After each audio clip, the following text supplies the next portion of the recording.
Hello everyone, welcome to edupediaworld.com. This is your video lecturer Vomika Soni, and in the current video lecture, I will explain you all about white blood cells. In my previous video lecture, I had already explained about red blood cells. For all those who have not seen my previous video lecture, I strongly recommend you all to do so. So let's begin with white blood cells. See, white blood cells are much fewer in number than red blood cells, and these possess a nucleus but no hemoglobin. Red blood cells contained hemoglobin that was used to carry oxygen. WBCs are larger than RBCs in size, and the number of WBCs, white blood cells, increases in infections like pneumonia, blood cancer, and several other inflammations.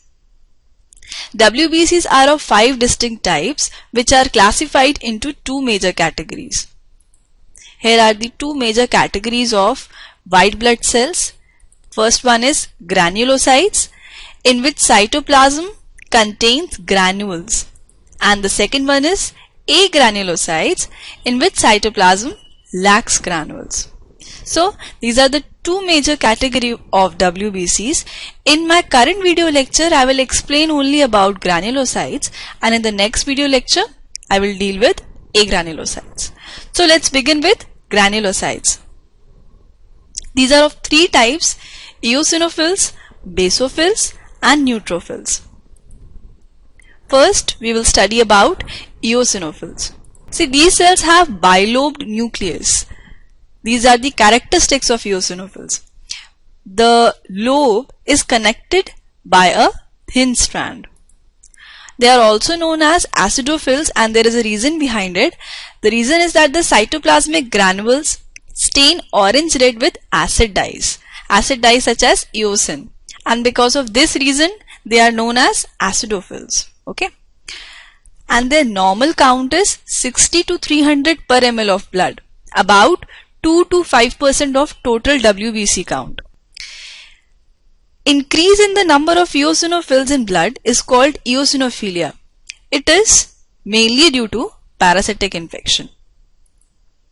Eosinophil engulf particles formed by antigen-antibody reaction. Here you can see the structure of eosinophil. It is bilobed, and these are the granules present here.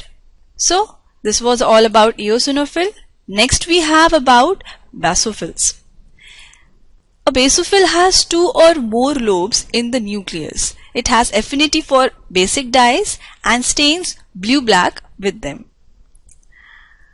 It produces chemical known as histamine, which dilates blood vessels, making their wall leaky for other leukocytes to fight germs. Other chemicals produced include heparin and serotonin. See, heparin prevents clotting of blood in the blood vessels, and serotonins constrict blood vessels. Their number ranges from 35 to 100 per ml of blood, about 0.5 to 1% of total white blood cell count. There is the structure of basophil. Basophil has 2 or more lobes in the nucleus, you can see here, and these are all the granules present. Next we have about neutrophils. The nucleus of neutrophil is polymorphic.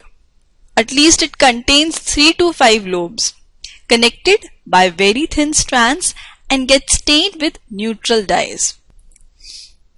Normal count of neutrophil is from 4000 to 5000 per ml of blood, about 70% of the total white blood cell count. So these are present in highest amount as compared to other cells in WBCs. They protect the body from microbial invasion by engulfing the microbes by the process known as phagocytosis. See, phagocytosis is the process of engulfing and ingesting foreign particles like bacteria. Here you can see in this figure the phagocytosis of bacteria is done by the cell. Bacteria is ingested or taken into the cytoplasm. This is the structure of neutrophils. Neutrophils, as we have studied, that it contains polymorphic nucleus which has 3 to 5 lobes, as you can see in this image, and the granules present here in neutrophils make it to come in the category of granulocytes. So this was all about granulocytes. In my upcoming video lecture, I will discuss about agranulocytes. Till then, keep watching to the videos of edupediaworld.com. Thank you for listening. Have a wonderful day ahead.